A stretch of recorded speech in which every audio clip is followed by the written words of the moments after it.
नीतीश कुमार जी सदैव कुछ लोगों को रखते हैं जो कि उनके लोग होते हैं और वह सेट करते हैं जिस पार्टी के खिलाफ लड़ते हैं उनके खिलाफ। एक और को उन्होंने ज़्यादा रखा हुआ है, उससे कोई अंतर नहीं पड़ता है। भारतीय जनता पार्टी अपने वोटों के भरोसे चुनाव लड़ती है और चुनाव जीतती है। सड़क छाप गुंडा बता दिया था, आप सड़क छाप गुंडा हैं? वो उनका स्वभाव है, उस पर मैं कोई टिप्पणी नहीं करूंगा। साजिश का जो माया जाल रच रहे हैं, बी टीम खड़ी करें, सी टीम खड़ी करें, डी टीम खड़ी करें, जीतेगा भारतीय जनता पार्टी का ही उम्मीदवार। नमस्कार, बिहार तक देख रहे हैं आप, मैं हूं आपके साथ अनिकेत कुमार। मुजफ्फरपुर जिले के कुढ़नी विधानसभा सीट पर उपचुनाव हो रहे हैं और ऐसे में तमाम बीजेपी के जो नेता है वहां कैंपेन कर रहे हैं।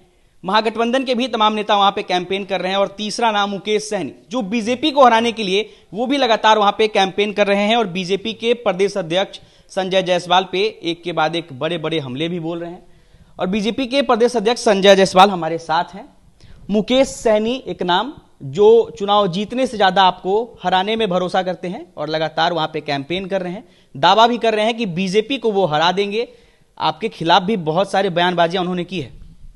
नीतीश कुमार जी सदैव कुछ लोगों को रखते हैं जो कि उनके लोग होते हैं और वह सेट करते हैं जिस पार्टी के खिलाफ लड़ते हैं उनके खिलाफ।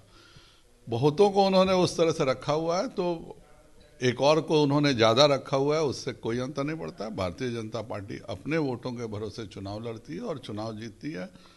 भारतीय जनता पार्टी के खिलाफ नीतीश कुमार कोई भी साजिश कर लें, कुढ़नी का चुनाव भाजपा ही जीतेगी। जैसे आपने कहा कि नीतीश कुमार साजिश रचते हैं, बी टीम खिलाते हैं, वैसे में जब वो आपके साथ आए थे तो क्या मुकेश सहनी का भी 2020 के चुनाव में आपके साथ आना उनकी साजिश थी?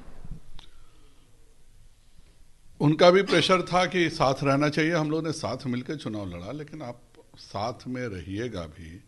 और प्रधानमंत्री जी के बारे में, भारतीय जनता पार्टी के बारे में, जिस आप हर चुनाव हारे उसके बाद भी भाजपा ने आपको मंत्री पद भी दिया, सब कुछ किया, उसके बावजूद आपका जो स्वभाव था वो आपको ले डूबा। लेकिन शरण नीतीश कुमार जी ने देने का काम किया और नीतीश जी उनके वैसे न जाने कितनों को वो शरण दे करके भाजपा के खिलाफ लगाते रहते हैं कि भाजपा को हराने के लिए नीतीश कुमार जी की एक बड़ी साजिश होती है। उसके बहुत सारे हिस्से हैं, कोई व्यक्ति का नाम मैं नहीं लेता। एक सवाल है कि मुकेश सहनी खुद को निषाद समाज का नेता बताते हैं और मुजफ्फरपुर जिले में चूंकि निषाद समाज का अच्छी खासी संख्या है वहाँ पे, तो लगातार वहाँ पे खुद कैंपेन करते हैं। बोचहा में भी चुनाव हुआ, वहाँ पे चुनाव लड़े, कुटनी में भी चुनाव हुआ, वहाँ पे चुनाव लड़े। तो क्या वो निषाद समाज का अपने आप को बड़ा नेता बनना चाहते हैं, बीजेपी को वहाँ से हटाना चाहते हैं? मछुआ सोसाइटी को अगर किसी ने डैमेज सबसे ज़्यादा किसी ने किया तो मुकेश सहनी ने अपने मंत्रित्व काल में किया। और उनके हटने पर और फिर जब तारकिशोर प्रसाद जी को जब पशुपालन विभाग मिला, तब जाके हमने वह नियम किया। मुकेश जी एक मंत्री के रूप में मछुआ सोसाइटी के लिए सभी के दरवाजे उन्होंने खोल दिया था। चाहे वो आप मछली मारते हो, नहीं मारते हो, आप बम्बई में रहते हो, तो भी आप मछुआ सोसाइटी का मेंबर बन करके मछुआ सोसाइटी को आप कैप्चर कर सकते हैं। और उसी कारण हम लोगों ने, जिस कारण से आए थे कि ये मछुआ समाज का भला करेगा, उसके बदले इन्होंने सभी मछुआ सोसाइटी को डैमेज करने का काम किया। तारकिशोर जी जब पुनः उनको हम लोगों ने मंत्री बनाया, तब जाके फिर मछुआ सोसाइटी में यह नियम आया कि जो मछली मारेगा, जो मछली रहे का काम कर रहा है, वही इस सोसाइटी के मेंबर रहेंगे, मछुआ समाज ही इसका मेंबर रहेगा। और उसी के तहत चुनाव हुआ। आज जितने भी मछुआ सोसाइटी के सचिव और सदस्य बने हैं वह केवल और केवल भारतीय जनता पार्टी के कारण बने हैं। अगर भाजपा का मंत्री नहीं बना होता तो आज मुंबई में, दिल्ली में बैठे लोग जो किसी भी समाज के हों, वह मछुआ सोसाइटी को पैसे के बल पर कैप्चर कर लिए होते, गरीब मछुआरों को कुछ नहीं मिला होता। दो छोटे छोटे सवाल आपसे आखिर में। मुकेश सहनी ने मुजफ्फरपुर में आपको सड़क छाप गुंडा बता दिया था, आप सड़क छाप गुंडा हैं? वो उनका स्वभाव है, उस पर मैं कोई टिप्पणी नहीं करूंगा। विरोधी दल के लोग जिसको जो उचित लगता है, लेकिन उन्होंने आपको गुंडा बता दिया, उनका स्वभाव है। अच्छा, एक चीज वो दावा लगातार करते हैं कि जो बीजेपी के केंद्र स्तर के नेता हैं वो मुकेश सहनी को के लगातार संपर्क में है, उन्होंने काफी मनाया है कि कुटनी में साथ में चुनाव लड़ते हैं, एक बार आ जाइए। मुझे नहीं लगता है कि किसी एक व्यक्ति को इतना प्रमुखता देनी चाहिए। भाजपा अपने सिद्धांत और नीति के बल पे चुनाव लड़ रही है।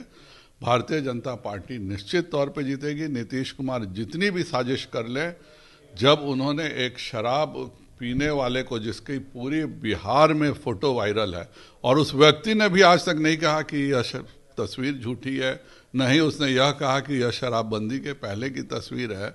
इस तरह के व्यक्तियों को टिकट देखिए और एक पूरे साजिश का जो मायाजाल रच रहे हैं, बी टीम खड़ी करें, सी टीम खड़ी करें, डी टीम खड़ी करें, जीतेगा भारतीय जनता पार्टी का ही उम्मीदवार। बी टीम की आपने बात कही, ओवैसी की जो पार्टी है AIMIM, ये बताया जाता है कि बीजेपी की बी टीम है, इस पर क्या कहेंगे आप?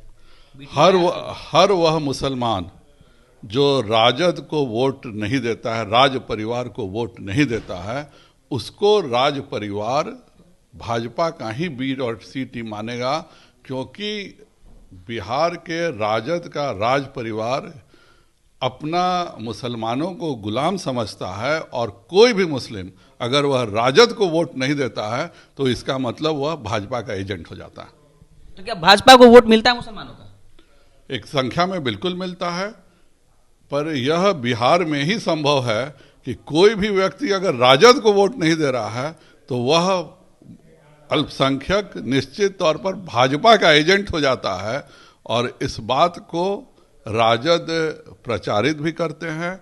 वह चाहते हैं कि अल्पसंख्यक समाज को डर दिखाकर गुलामों की तरह रखें कि मैं तुम्हें कोई सुविधा दूं या नहीं दूं, तुम्हें मेरी गुलामी करनी है, अगर तुम मेरे गुलाम नहीं हो तो भाजपा के एजेंट हो। तो चलिए, अभी हमारे साथ बीजेपी के प्रदेश अध्यक्ष संजय जायसवाल थे। कई सवाल हमने इनसे किए और इन्होंने प्रखर होकर जवाब दिए हैं और कहा है कि कुढ़नी में दूर दूर तक कोई लड़ाई में नहीं है, बीजेपी वहां से चुनाव जीत रही है, और साथ ही मुकेश सहनी के कई हमलों का इन्होंने जवाब दिया है। हमारे साथ बने रहिए। बिहार तक के साथ अनिकेत कुमार, बिहार तक, पटना।